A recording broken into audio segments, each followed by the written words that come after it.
But I was going back and I was looking at like some of like your college game logs, and I don't know if this is like a typo or I don't know if this is right or not. So I wanted you to kind of help me. It said you pitched 10 and 2/3 against Ohio State, and you threw 132 pitches. Does that ring a bell? Yeah, that's accurate. So my That's last five yeah. starts, yeah, my last five starts in college, I went 10 and 2/3 innings, 7 and 2/3, 9 and 2/3, 9 innings. My last five starts. It was crazy. It was crazy. But like that Ohio State game, I mean, no game in my entire career will ever match that. In the last pitch, I went inside and because we ended up winning in 15 innings, 1-0. Um, and I remember going inside and checking the temperature, and it was like 31 degrees too, and I'm throwing 132 pitches. But it was awesome. I was pumping like 95 in the 11th. It was sick. That just feels like how was your arm after that, or were you just built up to the point where it's like you could bang out 10 and 2/3 on the rig?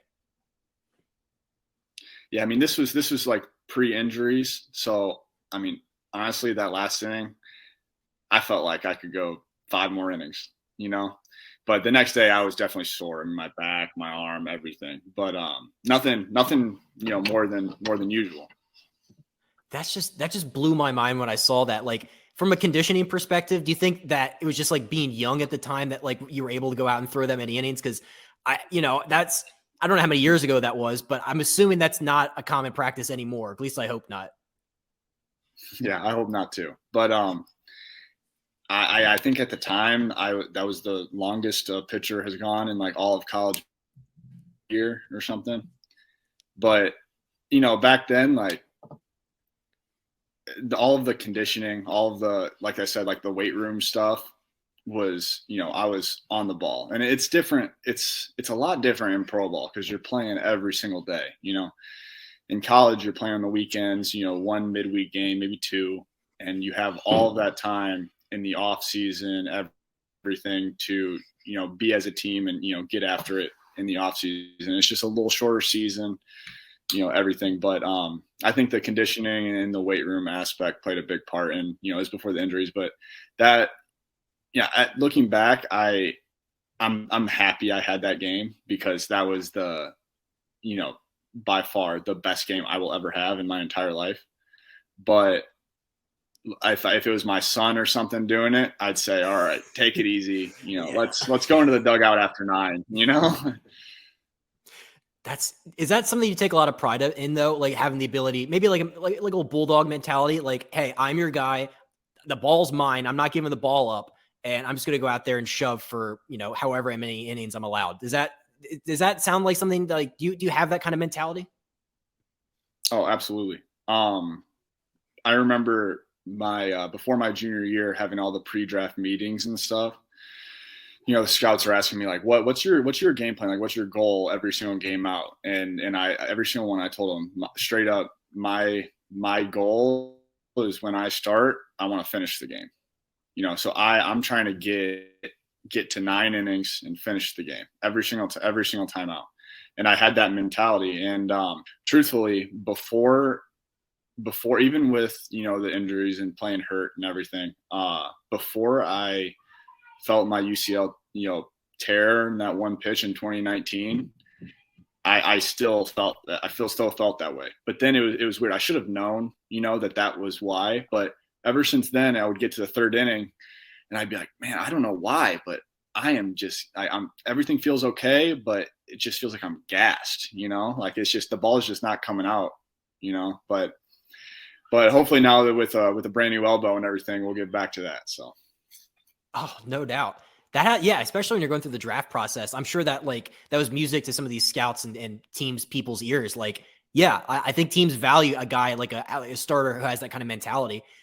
Was there a moment when you knew that you're cruising through Illinois, you're having these incredible games? Was there a moment that you knew a first round draft pick could be a possibility? What was that like for you?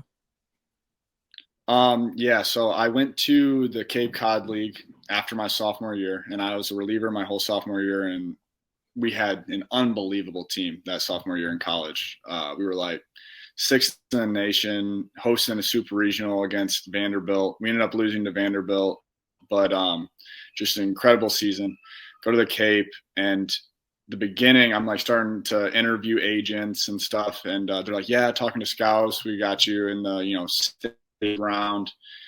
And then as the season progressed, I finally talked because I was a reliever the first half of the Cape season. Finally talked my coach into starting me, and then I just absolutely went off the second half of the season.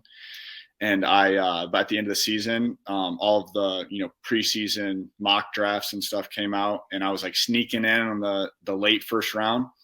But I think that the big thing was after that Ohio State game for sure.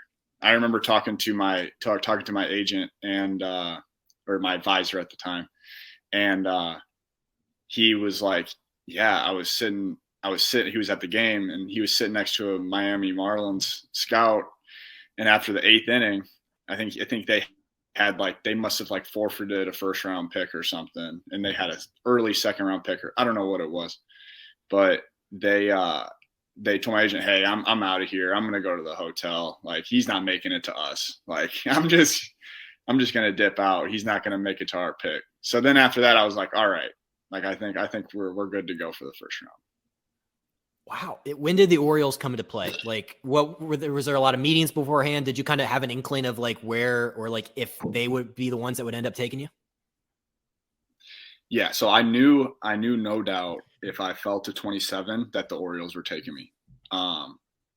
They told me straight up before the draft that even if they had the 5th overall pick, that they would take me.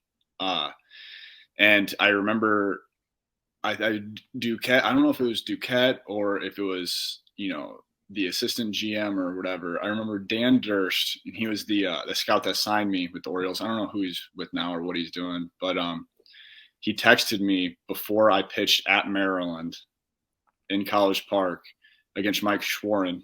He was like, "Hey, time to make some money." And then he sent a bunch of like money emojis. And I'm like, "All right, I don't know what this is, but there must be some sort of high level guys coming from the Orioles to come, watch me." And I ended up having a really good game. And I think that was the game where the Orioles, liked me.